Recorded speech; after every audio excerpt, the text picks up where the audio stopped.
Salutation shades, and welcome back to your one-stop shop for all things strange and unusual, talking with shadows. The conversation everyone has, but no one wants to admit to. Here with your host, Vic Whaley. And a very surprised and enthusiastic Marcus D, as I'm staring at an amazing beer that Vic picked out today. I top my hat to you. You tops your hat to me. That's what I said before I drank this beer. So this is going to be interesting to see what this is going to do to me after a beer. A while back, if I remember right, we were talking about how we were trying to get a beer called Bat Squatch, but couldn't find Correct. it. And I was walking through Walmart a few days ago, and boom, Bat Squatch. How come when I go to Walmart, when it said that it had Bat Squatch beer, they look at me like I'm crazy? And they're like, well, we've never heard of that kind of beer. I'm like, it's on your website, sir. It's supposed to be showing that. I had one last night. They're good. They're IPAs, but they're good. Also, fun fact, in beer news, I don't know if you guys know this, the Busch Beer heiress is actually running for Missouri State Senate. Weird. Saying we need something different. Is it beer? I would vote beer party. But I mean, that's also what most people say after drinking Busch beer. So, I mean, poor choice of words, man. Poor choice of words. Okay, let's crack the beer and let's get into some comments. I want to see what this tastes like, because the reviews for it were pretty good. But then it's an IPA, so I mean, never like IPAs. Well, that's because that's more the beer art, and the name is better than the beer usually. I think you just don't like IPAs. I think they're fine. I mean, they're fine, but they don't live up to the height of something, called was it Purple Haze I guess Bat Squatch Bat Squatch is okay. So you like this one? Or I think it's pretty good. Or Purple Freaky Mushroom Swirls. It's always. I was disappointed in the gumball one. You gotta be honest. I thought it would taste more gumball. The art in the name makes it seem like it's gonna taste way. But tell me I'm lying, people. You're not wrong. You're not wrong. But I mean, no, Bat Squatch is pretty good. Okay. Today, out of the blue, Ricky Bruckman reached out to me to go get lunch. Just so you guys know, Ricky Bruckman's our friend from Mount Vernon Paranormal, and I hadn't have a chance to see him for a while. And we discussed some upcoming investigations we want to do.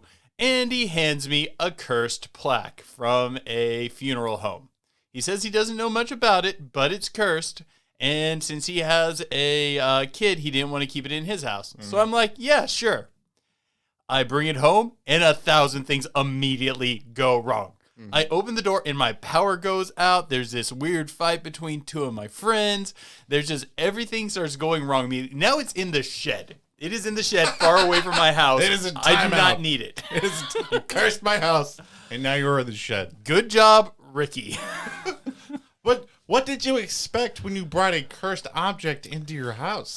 It normally doesn't just immediately start firing at both cylinders. You didn't think it was just going to be that cursed? I didn't think it would be that cursed. And I feared it's oh yeah, there might be a few bumps in the house or something minor might happen. No, it was right off the bat, within 30 minutes of getting it, boom, boom, boom, things started happening. When have you ever seen anything that's an object that's cursed be lightly cursed? What kind of that's you get it, oh, I have a slight headache. Or you get it, or you get a mildly inconveniencing task that you have to do at work. It's always terrible. You're going to die. Or someone you love is going to, or your house falls down. Wait a minute now. It can go curse the garden shed right now. Yeah, it can curse that. All right, but if you guys didn't check out last episode was episode 100, where we celebrated 100 episodes of Talking with Shadows. Thank you guys so much for all of the support that you guys have given us. Appreciate it a lot. So, doing some comments. Dan Ward, Wait. We have a new patron. We do not. We do have a new patron. We have not acknowledged our new patron yet, sir. I apologize. I'm pulling it up. I thought that we'd acknowledge this person. No. See, now you're throwing me off because I'm trying to figure out what this person's name was, who we got as a patron. I know the name on Discord. Mantia? Yeah. We gave Mantia a shout out in the last episode. We did? Yes. In episode 100. If I'm lying, Mantia, I apologize. But anyway, a big shout out to our newest patron, Mantia. Woo! Shout out to you. If I'm wrong on the patron thing, call me and I apologize on that. It's been I didn't think we had. Well, I've been having to babysit my cousins for like the last 5 days. So it's gotten in the way of us being able to record. Phenomenal people, great. They listen to our podcast. Sound like they're awesome. They are top and they are winning in life. But it makes it difficult for me to come over here. And my older cousin Sean knows why. And just so you guys know, we're sorry that this video's up late, but I have a surprise for you guys after comments to make it up to you. Right. Ooh, nice. The one clue I'll give you is I asked Marcus to show up with hot sauce, 3 different kinds, each one getting hotter than the previous. I thought this was just what you were planning on drinking after the Bat Squatch. And I do like drinking hot sauce. But comments. Yes. So Dan Ward, super patron, said, Dan Ward. So follow up to my question in the video, my favorite of the favorite and least favorite investigations. What was your most WTF just happened investigation or moment in investigation? I would say for me, probably what we did not talk about in the episode would be the time that we went to investigate the paranormal activity at Scales Lake. I would say oh my god, yeah, this would have to be my biggest WTF moment too. Was the day that we went to investigate. Wait, no, I have a better one. Scales. Well, hang on. Well, I also got part of that too because the probably the WTF moment initially that we thought of in the moment was we were out in this field and both me and Vic both thought at the same time that we heard a voice on the wind. Very creepy, very chilling experience. But also in that same investigation, part of that particular area, they have something called the Legend of Black Annie, which is kind of like a woman in white story where it's like a woman, except in white clothes, she's in black clothes, and she's like running up and down this road. You're supposed to jump on your car, have you? And so at the very end of the road, whenever we're driving down it, we come to the T, and around, I think it was a stop sign, there was this black scarf tied around the stop sign. Which, to this day, Vic just says, well, I don't think that's any big deal. I'm like, but we're investigating the Legend of Black Annie, and we find a black lacy scarf around the end of, like, this road. And the weirdest thing was, I didn't think to take a picture.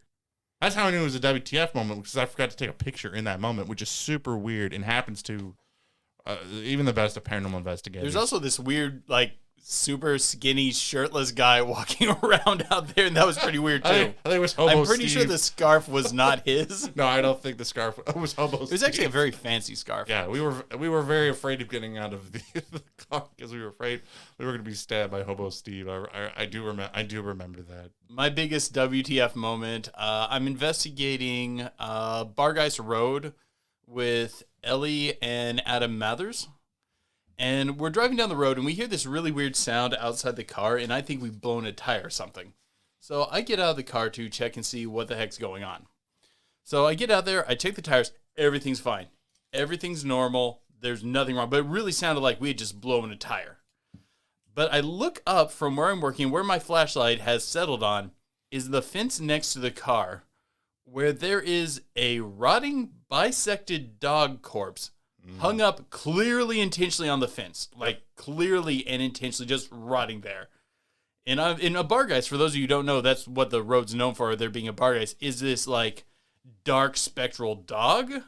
And I'm like, the heck's going on here? The rest of the investigation, totally normal. But that was a big WTF. Also, Dan said, what are your thoughts on Luton 09? That's a Warhammer YouTuber. I don't think I'm familiar with them. You know what's weird is Dan threw that. I know that name. That's a Warhammer 40K YouTuber, and I think that's actually the most popular one, if I'm not mistaken. And I also don't watch that one. That one's weird. Like my favorite Warhammer YouTuber is probably Wolf Lord Rowe.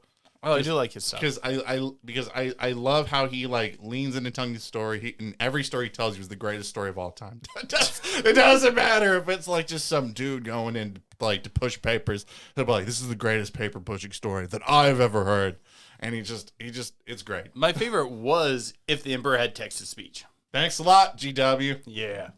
Okay, moving on. Okay. Hellhound said, maybe the demon in the studio is a hero and you two are his sidekicks. Oh, God. I don't want to be a sidekick. You don't want to be. That's okay. There's nothing wrong with being my hero support. That's the proper nomenclature. I'm not going to let you talk anyone down is to hero yourself. support here, it is you. That is untrue, good sir. That is untrue. I'm the one with the cool tech. Actually, I think the tech gadget person is usually the sidekick. But so I'm not going to bring that argument up. So, all right, moving on from that one. Kay Bennett said, "Congratulations to my two favorite supernatural YouTubers." Ding, hearts. Big hearts. Laughing Fox. Zach Baggins is definitely one of those sack-filled packets. Shout out to you. That's great. That's Love great, it. Laughing Fox. That's a great dinger right there. And Marcus, I think we all know that it's the loud, brash ones that tell the stories later. So, of course, they make themselves the main character of the retelling. Oh, yeah, no, that makes sense because I'm loud and brash. That is, no, I'm the loud and brash. Compared to you, who's quiet and timid. I am the king of humble, sir. That's what I like to think of myself as. Appreciate that. But yeah, but thank you guys so much for all the comments and all the support. It was so much appreciated. We love you guys so much. Nobody loves their fans more than us. Big hearts to you. Big hearts to you guys. Okay, so why don't you fill these 2 skull shot glasses up with the mild hot sauce? I think that's so the 3 hot sauces that we got. I like how he says, please tell us the hot sauces. Like it says on there what the Scoville. I think it's Scoville level is in for it. So I've got 3 very popular ones. I've got Frank's Red Hot Original. I've got Tabasco brand, the McKillian's Company Tabasco brand. It's one that's in every Hispanic Mexican restaurant, and Cholula hot sauce. Very nice hot sauce, mind you. Which I think is the hottest. I think it actually goes Frank's, Tabasco, and then Cholula. So we will go for Frank's Red Hot Sauce. So each time you miss a question, you take your shot. You take your shot. You can do a half shot. If you're a wussy, you can take a half shot. That's okay. Oh, thank you for trying to challenge my manhood here. But if you miss a question, you take a shot of the current hot sauce, and then it gets refilled with the next hottest. The person who either chickens out or drinks the hottest hot sauce loses. God, that's like a fourth of the bottle for what I just poured into these shot. These are not shot glasses. These are kind of heavy. You poured those kind of heavy. Okay, I will go first. What are you, a wuss with the alcohol? I have a little cryptid quiz here. I'll go first. Just read me the question. Sure. They're multiple choice. Also, I suck at reading, guys, so just get ready for that. Okay. I think I want the first one. I know the answer to this.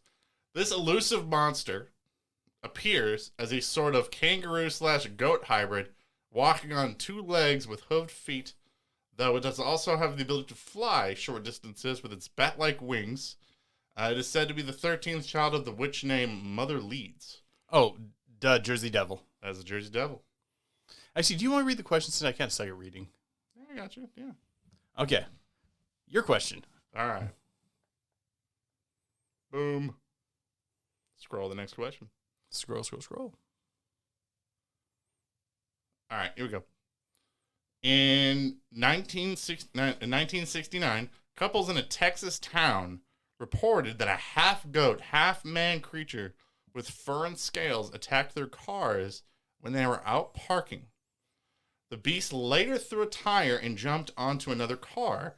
The only known photograph shows a hulking biped with shaggy white fur. Is it known as the Lake Worth Monster, the Austin Demon, or the Bahamoria Beast? I know this one. I do too. I believe it is a Lake Worth Monster. I am pretty sure you're correct. Oh! Booyah! Thank you so much. Okay, back to me. All right. Here we go. No hot sauce so far. I know. Wait, we're doing pretty good. This cryptid is essentially a dinosaur, similar in shape and size to a sauropod, that has reportedly managed to avoid extinction in the jungles of the Congo River Mokele Basin. Membe. Yeah, I know. I'm worried that these may or may not be too easy, and I says that it's probably about to give us the most difficult one. Okay. Here we go. This terrifying Filipino monster takes a human shape during the day, often living among people. At night, it turns into an animal or monster and sucks people's blood. Sometimes it devours children instead, even sucking the unborn out of their mother's womb while they sleep. The bolo, the aswang, or the palam. And I believe that is the aswang. Yeah, that's what I was thinking. Is it? Yep. Okay. Both of us 2 for 2. All right. Hit me with your best shot. Fire away. How come you get easy mode? Do I just? I swear this is rigged. Because you get like the Jersey Devil, and I get like obscure Filipino cryptid in this softball ass question. What is it? This underwater creature thought to resemble a plesiosaur. Oh my god, it's the Loch Ness Monster. Is the most famous cryptid in the world.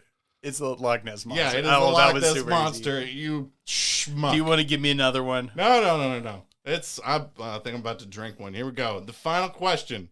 I think. Because I think we're doing 3. Divers and fishermen in the Caribbean reports attacks by this monster, which is said to resemble an enormous octopus. Octosaurus rex, Lusca, or Freedia. Oh, I know this one. I believe it is Freedia. Nope, it's Lusca. I knew oh, it drink. Right, Drink. All right, I'm lost. I lost one. I'm about to... Oh, take that. Oh, the face he's making is making it worth it. Oh, God. Oh. Yeah, chase that hot sauce with some beer. Oh, thank you. I can chase this hot sauce with beer. Oh. Ugh. It's like sucking the bottom of a buffalo wing bowl. Ugh. Oh, God. Softball question going to Vic.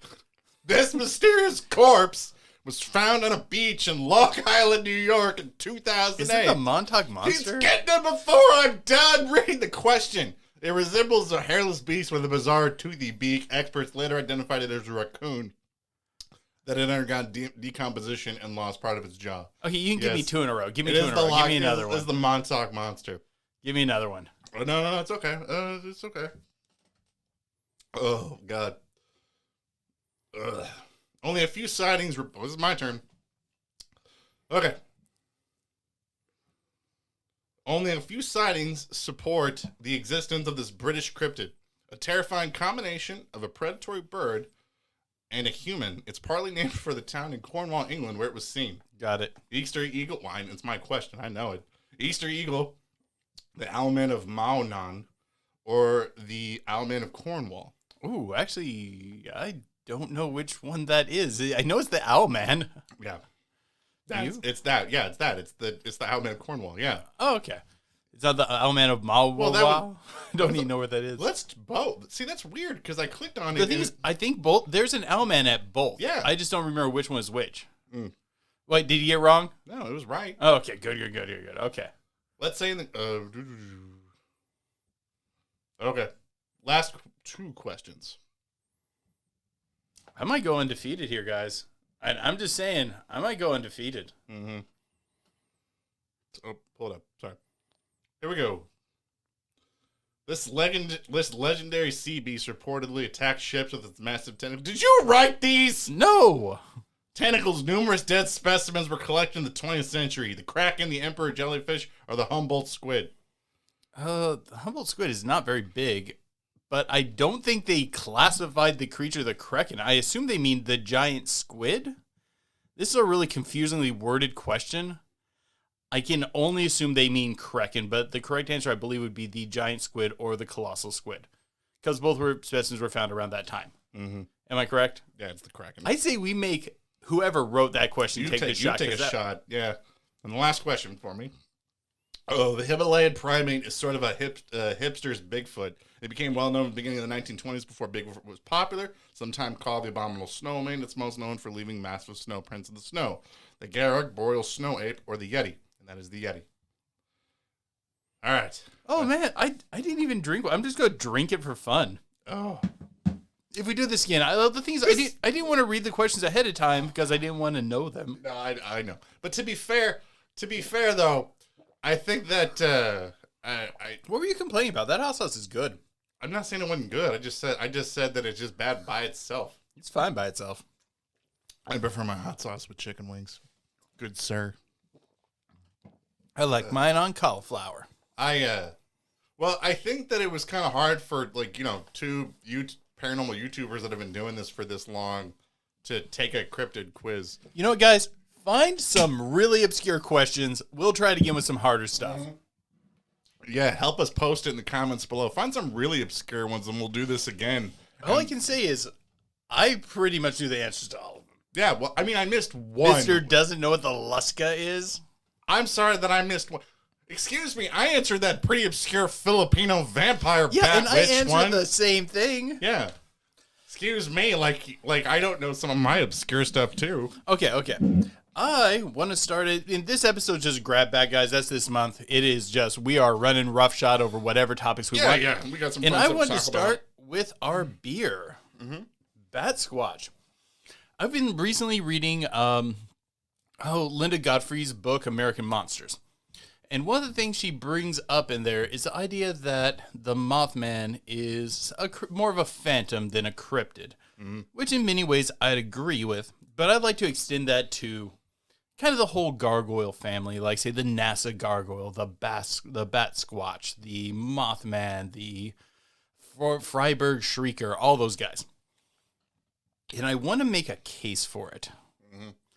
Okay, first, there is nothing in natural history that would involve this sort of body shape, the arms, legs, and wings. Beyond that, it's pretty much impossible for this to be a spontaneous mutation. It's too advanced. When you evolve, like, say, a wing or an arm, they come in extremely incremental steps, building up into it. It doesn't make sense for this to be a recent adaptation. It should be extremely long-standing. And if so, possibly even have a fossil record backing it up, or at least something related to it. We should see at least some animal with that sort of body shape. Beyond that, assuming you don't have the argument on that part, the winged humanoid curse. People who encounter these sort of winged humanoids often have an extremely ill fate befall them roughly within a year. Which, by the way, he did not tell me before we started researching the winged humanoid phenomenon. For the most part, it's people who see one. It's not really something where, you know, like you just talk about it and you get cursed. It's not like skinwalkers. But for the most part, for many cases, people who experience an encounter with a winged humanoid will suffer a tragic fate, often death, within a year or so. As what happened with many of the people with the Mothman encounter in Point Pleasant, West Virginia. Actually, a lot of the Mothman witnesses were on the Silver City Bridge when it collapsed. Yeah, but that didn't happen to any of the witnesses of the Bat Squatch, like in the St. Helens area. The thing is, we don't know the fallout from the Bat Squatch. We don't know what happened to a lot of these people. Well, I would imagine that if all of those people died, well, I mean, there's other winged creatures where they don't end up dead shortly thereafterwards too, other than them. Now, the Mothman's a little bit different of a story, but I mean... Well, think about other things that we would parody as being similar to the Mothman, even though, say, the Bat Squatch would be, fairly similar to it. And also, wasn't like the Bat Squatch sighted around the area before Mount St. Helens eruption? Yeah, it was 1980. I want to say Mount St. Helens erupted in I want to say it was the same year. Well, that sounds like a pretty good case right there. I'm not saying it's not coincidental. I'm just saying I don't think any of the witnesses died. But like, a lot of people in the area died. With the Freiburg Shrieker, it occurred. I'm going to assume most of the people who saw the Raven of Chernobyl or the Blackbird of Chernobyl probably didn't fare too well afterwards. Like, I've always been real, like when you talk about, like, Linda Godfrey's book, like, I've always been real shocked at, like, skeptics who argue against the existence of, like, some of these winged humanoids, and their best argument is usually that people are misidentifying this as a crane. Yeah, the Sandhill crane specifically is what people always say, but... Sandhill crane, Soros crane is another just giant crane that some people get blind, which they're big. I mean, they're big things, but... They're big-ish. But I mean, like, I don't think they're like, 7, 8, 9. I don't think they're 7, 8, 9 feet tall. But like with many of these flying humanoids, the general description is it's taller than an average man. Now, I don't remember the exact height of a sandhill crane, but it's not taller than an average man. Well, I think the average man is like 5'6", 5'7", and I think a sandhill crane still tops at 5. I could be wrong. Yeah, that's still smaller than the average man. Also, like, remember, it's going to have to pull its beak in to give the appearance that the skeptics supposedly say. So we're talking height at shoulders. Sorry, because the skeptics 4.5 feet tall. My apologies. The skeptics say, well, you got to remember, the skeptics say it's pulling in its neck in a threat position, and the people are seeing the shoulders and thinking that they're eyes. First of all, that's how I try to scare away beta males at the grocery store all the time. I just push my arms out, just tuck my neck in real like If this. you're anyone who has to use the term beta male, you're a beta male. that is my thought on that subject. If you have to use that term, you are one. Okay. Beyond that, the mechanism of flight in it. One of the things that we've talked about before, we've read in several different books, in most of these descriptions, as we understand physics, assuming it's using flight in the mechanisms we understand, it does not have the wing capacity to fly. It should not be able to carry its own weight. Mm-hmm. Although not only can it fly in abnormally high speeds. In many cases, it can clock up to cars that are speeding away from it at 90 miles per hour. It seems to be able to keep up with what it needs to keep up, which is faster than, not only can it fly at this speed, it's faster than anything else we know that's, biological. You don't think it's quite possible that when some of these people are encountering some sort of peculiar cryptid or thing that they see, that they start extrapolating all these like generally scary things that we associate with monsters just not to save face? Because I think hyperbole is to the human, like to be human is to use hyperbole. Oh yeah, no. I believe that some hyperbole is being used. Yeah. Do I think that car was necessarily going 90 miles per hour? Maybe it was, maybe it wasn't, but it was probably going at least 60. And 60 is still. Let's lowball it and say they said 90, but they're actually going 60. That's still stupid fast, and it shouldn't have been able to keep up. Right. But just over time. I always give you the examples of my grandfather, he shot a deer, I think, the day before I was born, and it was a 4-point buck. By the time he died, it was a 12-point buck. My mom got hit by this army guy, when I was a kid. He was a sergeant. Now I think she tells the story, he's a 5-star general.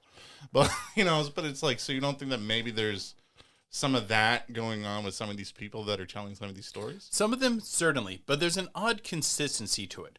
And some of the consistencies exist in strange ways, things that would exist outside the normal monster sort of archetype. Like, for example, the odd sort of radiation-esque effects that some flying humanoids seem to possess. Correct. Where if they linger in a tree too long, the tree seems to have burn-like structures on them. Or some people exposed to the Mothman had or developed a form of conjunctivitis, usually associated with radiation poisoning. But to be fair, people that have been accusing people or things of being supernatural entities have been accusing sicknesses for hundreds of years. That's not. I don't know if that's new. But this more specific form of radiation, monsters were associated with plagues all through the medieval period. Right. But the association was more, the monster shows up and brings a form of sickness. Mm-hmm. But we have a more defined form. It's not a plague that we're encountering with these flying humanoids. We're finding very distinct symptoms, not vague symptoms. One of them being radiation burns in trees that's nearby, and a form of conjunctivitis that's associated with radiation. But the interesting thing is, this is internally consistent and makes sense if the creature's giving off something that is akin to radiation. Well, it also makes sense and akin that typically people would blame diseases of the day on some of these supernatural things. People used to blame witches and stuff for the Black Plague and all that sort of stuff back in the day. And ever since the 1940s, people have been blaming a lot more stuff when it comes to nuclear radiation has been eking its way into the paranormal since the 1940s. Yeah, but then how do you explain where some of these people have radiation burn or lose an eye to this advanced form of conjunctivitis associated with radiation? I'm not saying there's not a weird parallel there. I'm just saying I think it tends to be a common theme of the time that general diseases or things that are possibly associated with those diseases or effects can often be blamed on the paranormal due to people's lack of understanding. Now, I'm not saying that all these people in these examples are not doing that. I just think there is an example of that with examples of the paranormal in the past that we have debunked. I'm not saying that because of now. I think that the radiation stuff that we've been seeing with some of this stuff has been some of the coolest, interesting stuff in the paranormal. I'm just giving a food for thought. Can we extrapolate that backwards? that people perhaps in the medieval period could have been exposed to monsters also throwing off high levels of radiation, which would weaken immune systems, making them more susceptible to plagues. I'm nervous doing that backwards because I would say that makes me feel like we're about to go back to we need to blame witches for no. diseases. Witches, and we just got a bad rap for that. I would like to make a statement. Witches mainly cure diseases. And also penicillin. There is a case of a witch rubbing moldy bread on a wound to help cure it, showing that witches knew about penicillin a long time ago. Also, one more pro for all our witches out there. When Western science stopped using midwife witches and switched to professional doctors, miscarriages and problems during birth went way up in Europe when they stopped using witches. Well, they also promote a lot of holistic type of remedies as well. So I mean, We here big shout out to them. One Candle Society support witches, right? Except skinwalkers. Except for skinwalkers. You guys suck. If you listen, unfortunately, do better. Yeah, you. I believe you can do better. I believe everybody has the ability to do that, even you. But okay, then those are many of my main points. Some of these. Outlier ability to fly, the outlier as being a body form, some of these strange diseases, this weird thing where people just seem to die in odd incidents after encountering them. And also, I guess I can throw in phantom phone calls seem to follow them around. Well, okay, so my question is this. I mean, so say that your claim is that a lot of these winged humanoids are more spectral? Is that the argument we're making? That's the term that she used. I think I would say supernatural. Sorry. Okay, so not a natural cryptid. Yeah, okay. Not a natural creature. Okay. Like the Loch Ness monster, assuming it wasn't a hoax. Right. Could in theory have been a relic animal.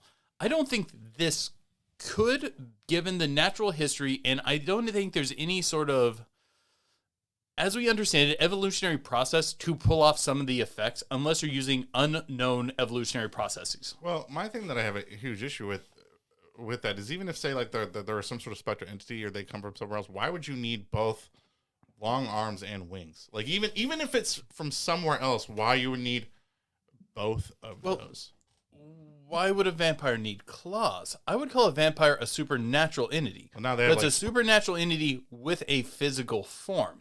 That doesn't mean it can't gain utility from these physical attributes. Mm-hmm. I think that this is a supernatural entity that possesses a physical form. But you don't. My main thing is I don't think biology can explain it at all. You don't think that maybe in some way, shape, or form that this isn't how necessarily that some winged and humanoid creatures look, but on their own, but how we perceive them to look. I mean, it could have been a projected image by a supernatural creature, I guess. I can't disprove that. Right. Only because I'm curious about more something like that because you see, for me when you see something that looks like a humanoid shape with wings and it has that sort of demonic look that people have, just that perspective from where they're coming from. I think that's sort of where that sort of archetypal description sort of comes from. I really think that if you were going to put me on the spot and ask me to explain what I think the Mothman and other such gargoyles are, I would be very tempted to call them an angel of death. I think that they are an omen of death, similar to how Bargeist can be. And at the same time, there's a lot of eerie similarities between medieval depictions of the angel of death and the Mothman. Sure, you don't have the glowing eyes, but you do have the black wings. You have this looming stature. And you have the hood. The hood is fairly universal there. And I would say I could see this being inspired by it. I definitely could see that too.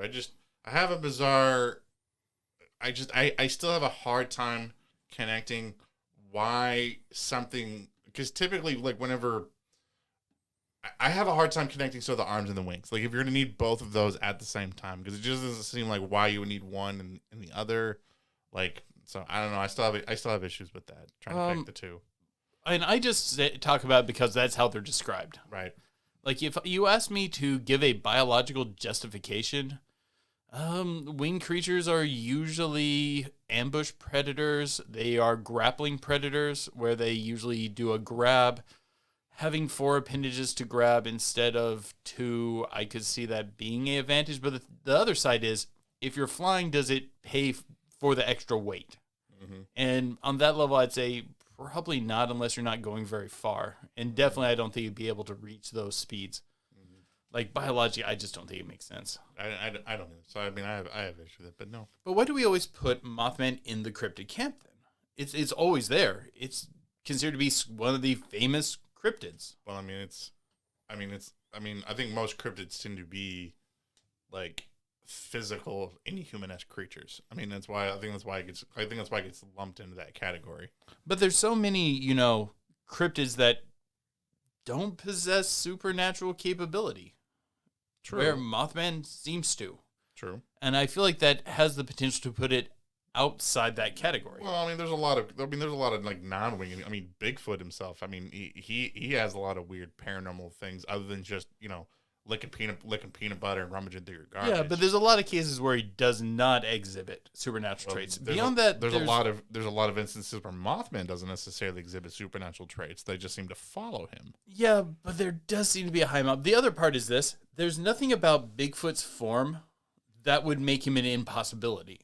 Like, there's nothing actually physically about Bigfoot that makes me go, that could not biologically work. Like, it's actually a very sound biological plan. It's just taking the general hominid and making it bigger, which we know there have been hominids in the past that were just bigger, and it was reasonably effective. Well, I think some of the stories of like them just taking bullets to the face and just shaking them off, or just that was another one of my points. Like the bulletproof Mothman was another one. Or disappearing right in front of you, I guess. But I mean, no, like there are outliers. Well, personally, my truthful answer is this.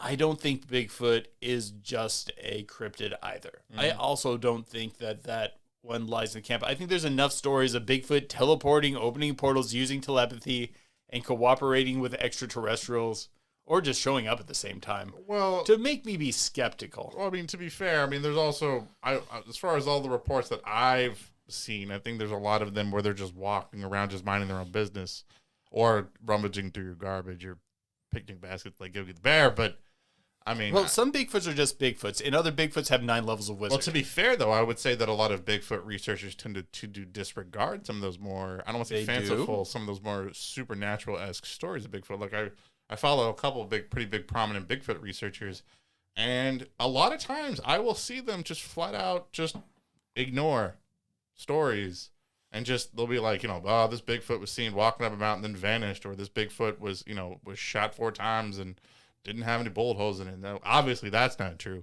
And then they just ignore it. And I'm just like, I don't know if really that's what we should necessarily be doing when we're trying to examine the paranormal. They're doing themselves a disservice. Right. Well, I think that's why we've always said when you're looking at the paranormal, you have to look at it with a wider lens, and you start seeing some pretty bizarre, interesting things.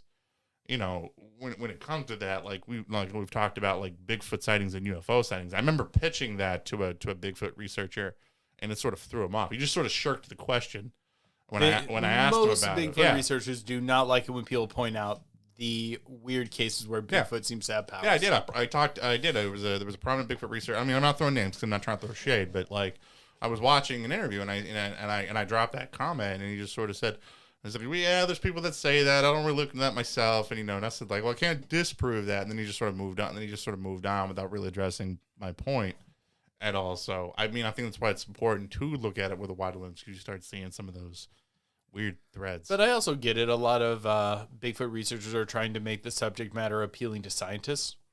And I don't think telepathy and teleportation, when it comes to a biological creature, is appealing to scientists. They don't want to see have it be like the beginning of the Ghostbusters movie where you get the dean of the university shows up and goes, "Get your shit, get out!" They're just not going to take you seriously for it. And I get it. I get it. Okay, I ate up most of the time with my topic. What you got? Well, the thing that was really interesting. So one of the things that I was doing for a good while was I've been really trying to wrap my head around. I've been eyeballing just for some new UFO alien things, because we haven't really talked about that for a good while. So I've been keeping my ear to the ground, the usual places like watching, our UFOs, REBs, and on Reddit. And I started seeing some people talking about something called the dark forest theory.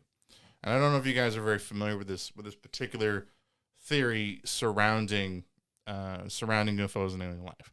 So if you ever talk to a skeptic, one of the things that they'll say is well, if aliens were real, we probably would have seen one of them by now. I'm like, the universe is huge, infinite. There's no reason to believe that we wouldn't have ran into aliens. At this point, there's a very famous equation called the Drake equation, which sort of maps out like the general size of the universe, how big our galaxy is and things like that. And typically in some other random variables that they put in. And then generally it's assumed, the universe is believed to be like somewhere like 13.8 billion years old.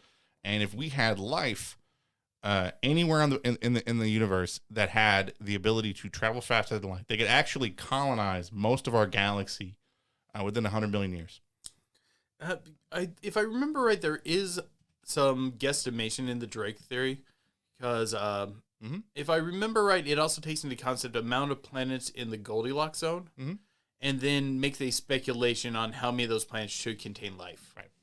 So I do challenge that theory a little bit on maybe they just. I think it's a good theory, but I would just say you might have some of those numbers skewed, which should throw off your formula really bad. Well, I think that's. If the universe is infinite, we have all these billions of stars that are out there, and we know that, and we believe that some of them have, like, theoretically, we should just have human life, there should be intelligent life that's out there. Why haven't we ran into it? And the actual term for that is the Fermi paradox, and it goes back to the 1950s, which is really funny because the story of how we get that particular paradox really sounds like a story like you would have, like me and Vic have, or you and your buddies would have. What happened? I don't know this. Like, literally, it was just two physicists, one from Italy, that were talking about the rise in the UFO cases in the 1950s. And so they literally just one summer were just eating lunch and we're just talking about, well, there's all this space out there. How come we haven't ran into intelligent life? Like, so, and that's where we get that paradox from. Like, that's so, and since then people have been trying to answer that question. And so there's all sorts of theories about why we haven't ran into any life. And this really interesting one that I ran into was called the dark forest theory. And it's kind of a take. It's kind of an interesting take on another theory, but it's put forth by Liu Cixin. She's a science fiction writer from China. Then in 2008 put out this book, and in it she lays down this theory talking about, like, if we look at like how at human history and how we've evolved, typically there's been two things that have always been true, is that that one species has always been on the survival itself. Like, its main thing is the survival itself, and that it will compete and take resources from somebody else. So the general thought is, if there is another alien species of life out there, it would probably do the same. Why wouldn't it be doing something that's similar? And so it poses this theory of saying, like, think about, like, you're walking really late at night, like you're taking like a moonlit stroll, and you're in the dark and you're seeing shadows, and you see someone off in the corner by themselves walking. And in the moment, you have no idea that person is, right? Like, this could be a dangerous person. They could be a nice person. You don't know. So typically most bad things tend to happen to people at night. Like, that's most murders happen, most assaults happen. They tend to happen. And in space, it's always night. Yeah, so you just run into that. And so she posed, so typically what would you do? You just wouldn't say anything. It's just in your own interest to just not say anything. And so that's the theory that she puts forward, is she's saying that in space, there's these alien theories, like, they would think the same way, and that we're like two hunters in the night. We don't know what the other one may do. We may end up shooting first. There's no reason to believe that if we encountered another species, that they wouldn't just become immediately hostile because of some sort of reason. If you look at human history, like, any time that, a more advanced civilization hit a less advanced civilization, it did not go well for the less advanced civilization, technologically advanced civilization. So her general theory is that the reason why we don't see anything is because there's only two other types of aliens that are out there. Ones that are aware of this concept and they just stay quiet, or dead civilizations. I look forward to unpacking this in the patron section with you. Yeah, so that's what we're going to talk about. We're going to unpack this kind of theory, and we're going to break this down a little bit. So, if you guys listen to this episode, if you guys liked it, don't forget to leave us a like, hit the subscribe button if you're listening to us on YouTube. Don't forget to hit that notification bell so you can stay up to date whenever we put out new episodes. As always, thank you guys for listening. We appreciate it so much. We can't wait till next month, whenever we're going to be back to more regular schedule where we can put out content. But until next time, guys, keep believing. Because we'll keep listening. All right, guys, we're going to slide into the Pillow Talk 7 this podcast. If you want to check out the rest of this awesome podcast, all you got to do is go over to our Patreon and sign up. For as little as $1 a month, you get the rest of this awesome podcast, as well as bonus episodes that we put up exclusively for you. You send it to be $2 more of a month. You get to vote on our poll, to vote on the theme for next month. And right now, winning, guys, is the conspiracy iceberg. Ooh. We start breaking into some interesting conspiracies that we like and all sorts of things, which definitely is fun. And we'll make sure that we give the topic, if that's what it's going to be, the serious consideration that it should, with the lightheartedness that's probably needed when you're looking into some of these. But yeah, I'm interested in breaking down a little bit of this dark forest theory. That this idea that out there, other aliens, they're either staying quiet because they're afraid if you peep too much, someone will destroy. They'll be destroyed, and dead civilizations. Like, do you think that that's accurate? Do you think that? Okay. Well, one of the things that I would point out is we're not really in the galactic center. We're not really in the area where you're expecting a lot of heavily established life and things like that. Think about so I'm going to take how we create society and extrapolate from it. Usually we settle in a major cultural center, then we slowly spread out from there. The people would have